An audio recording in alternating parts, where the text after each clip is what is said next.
родственниками, с сестрами перевезли в Турцию. Ему сделали 2 курса химии, переливания крови. И предстоит еще, да, наверное, долгое лечение.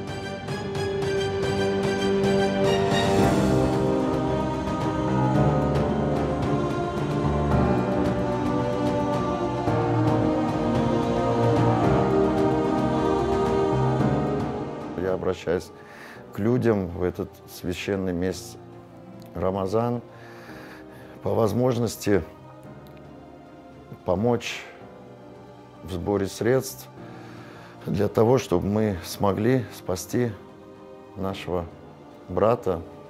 К сожалению, вот никто от этого не застрахован.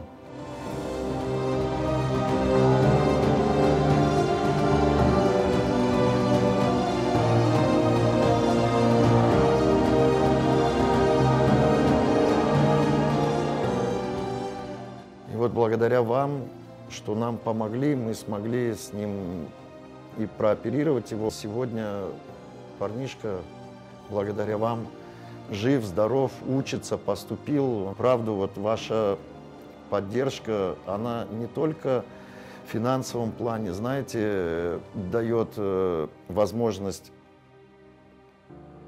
остаться живым. Но и вот ваши молитвы, ваша поддержка, она тоже непосредственно, особенно больным, но и нам, родственникам, оно дает силу, надежду, уверенность, что мы сможем эти преграды пройти.